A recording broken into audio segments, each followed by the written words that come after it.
Jumpa lagi Sobat Gang Petrux. Bagaimana kabar kalian? Semoga selalu dalam keadaan sehat. Pada video kali ini, kita akan membahas mengenal The Clash, grup musik pejuang buruh dari Inggris. Inspirasi bagi musisi bisa datang dari berbagai sisi, jatuh cinta, patah hati, sampai keresahan akan kondisi sosial politik yang ada di sekitar.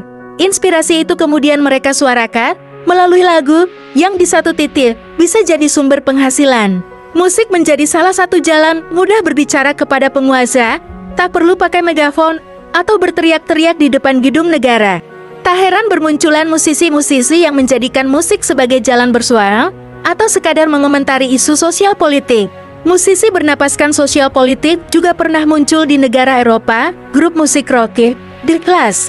Di akhir era 70-an, tepatnya pada tahun 1977 sampai tahun 1978, Inggris mengalami resesi ekonomi hebat yang terasa begitu menyiksa bagi masyarakat.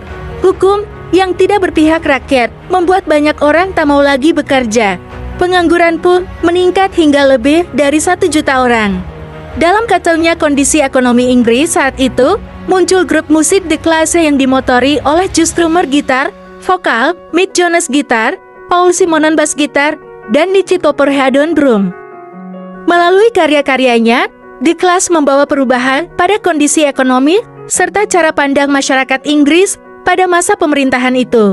Pada tahun 1976, posisi drum diisi oleh Terry Chimes dan The Clash sudah memiliki karya yang cukup untuk membawa mereka keluar dari kekacauan ekonomi di Inggris, sekaligus menjadi grup musik besar di Amerika Serikat seperti Sex Pistols.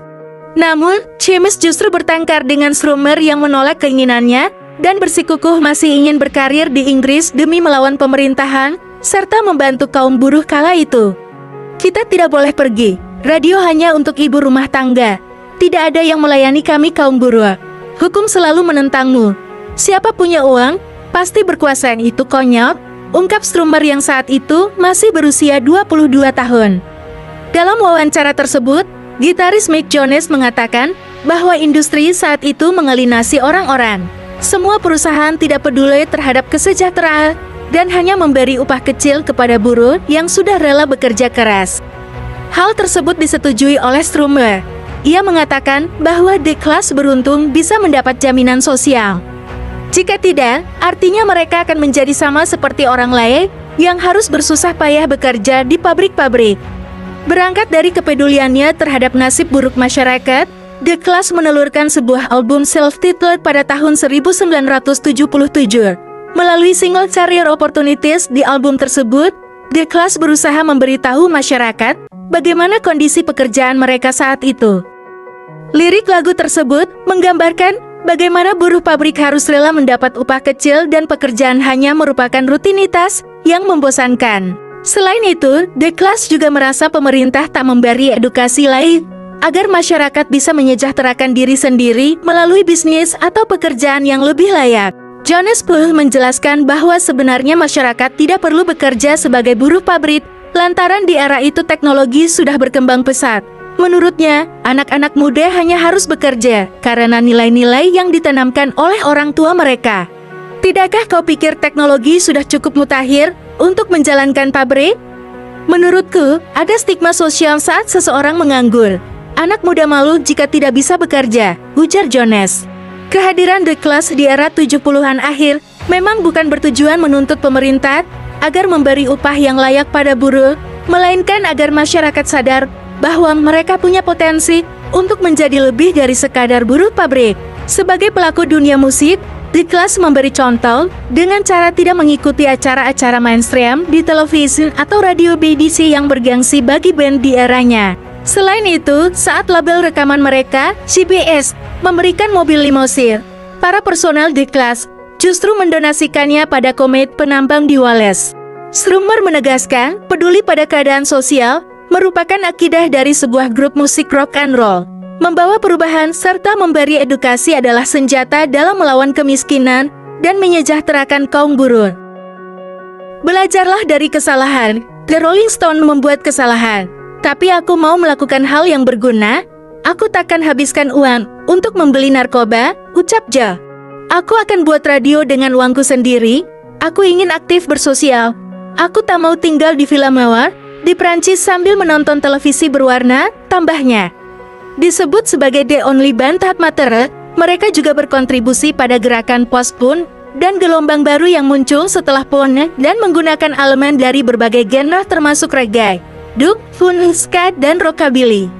Untuk sebagian besar karir rekaman mereka, Clash terdiri dari vokalis dan gitaris ritme Joe Strummer, gitaris dan vokalis Mick Jones, basis Paul Simonon, dan drummer Nicky Topper Haddon. Haddon meninggalkan grup pada tahun 1982 dan gesekan internal menyebabkan kepergian Jones pada tahun berikutnya. Grup ini berlanjut dengan anggota baru, tetapi akhirnya bubar pada awal tahun 1986. Album ketiga eksperimental mereka, London Calling, dirilis di Inggris pada bulan Desember tahun 1979, membuat mereka populer di Amerika Serikat ketika dirilis di sana pada bulan berikutnya. Mengikuti eksperimen musik, lanjutan di album keempat mereka, Sandinista. Tahun 1980, band ini mencapai puncak kesuksesan baru dengan merilis Combat Roach tahun 1982 yang menelurkan top 10 hit as rock The Casbah, membantu album mendapatkan sertifikasi 2 kali platinum di sana. Album The Clash menghadapi berbagai isu sosial termasuk isu kelas, rasisme, dan brutalitas polisi serta negara, dengan menghimpun sejumlah luas pengaruh musik yang sebelumnya memang dipisah-pisahkan oleh strategi-strategis pemasaran industri musik. Album ini mengubah musik modern secara signifikan. Terdapat pengaruh rock klasik, campuran R&B, pecahan pop, campuran seimbang antara ska, dub, dan reggae, serta tentu saja apa yang menjadi ciri khas bunyi The Clash. Lirik-lirik yang memancing pikiran yang dinyanyikan dalam akses Japanese Strummer yang unik, suatu aliran maran yang panas dengan komposisi musik yang agresif. Musik The Clash yang diberangi dengan penampilan-penampilan live yang meledak-ledak, membuat orang-orang tahu bahwa mereka bukan hanya kelompok kreatif namun juga punya pernyataan penting terhadap berbagai hal. Album Combat Roach dirilis tahun 1982, lagi-lagi menyoroti kedasaran sosial dan politik kiri yang merupakan ciri khas The Clash dan Joe Strummer. Dengan dirilisnya single, Rock The Casbah, The Clash mencapai sukses besar. Lagu ini sebenarnya ditulis sebagai respon riang terhadap fatwa haram beberapa ulama terhadap musik rock.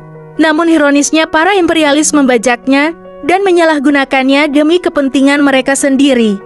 Kau tahu militer AS memainkan lagu ini di Perang Teluk Pertama untuk tentara-tentara mereka, dan kini mereka menggunakannya lagi untuk menyiapkan perang lainnya, kata Strummer. Ini memang tipikal dan hina. Saat konser di Stadion Sia di Queens, New York, tahun 1982, The Clash memainkan serangkaian pertunjukan dengan tiket terjual habis, mirip dengan The Beatles sebelumnya.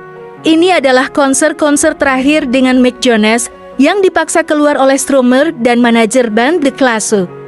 The Clash, pertama dan terpenting, adalah grup yang berasal dari kancah punk London. Para anggota bersinggungan dengan punk hebat Inggris lainnya seperti Sex Pistols dan Buzzcocks. Namun mereka akhirnya melampaui adegan itu dengan gaya mereka yang unik, kecenderungan eksperimental, dan lirik yang menghadapi isu-isu politik saat itu. Band ini telah menginspirasi musisi mulai dari Dua hingga Chuck D dari Public Enemy. Jika Sex Pistols adalah botol bir pecah yang memicu gerakan punk di Inggris, The Clash adalah kerusuhan yang terjadi setelahnya, membawa banyak pengaruh ke dalam genre chaos dan memfokuskannya ke dalam kekuatan politik. Pada Januari tahun 2003, tak lama setelah kematian Joe Strummer, band termasuk drummer asli Terry Chimes dilantik ke dalam Rock and Roll Hall of Fame. Pada tahun 2004, Rolling Stone menempatkan Clash nomor 28 dalam daftar 100 artis terbesar sepanjang masa. Setelah berlanjut dengan anggota baru, tak lama dari itu, akhirnya The Clash bubar pada awal tahun 1986. Nah, itulah biografi singkat tentang The Clash, legenda band rock asal Inggris yang berperan besar terhadap buruh-buruh di Inggris waktu itu. Semoga video ini bermanfaat bagi kalian semua. Akhir kata saya izin pamit. Sampai jumpa di video selanjutnya. Terima kasih.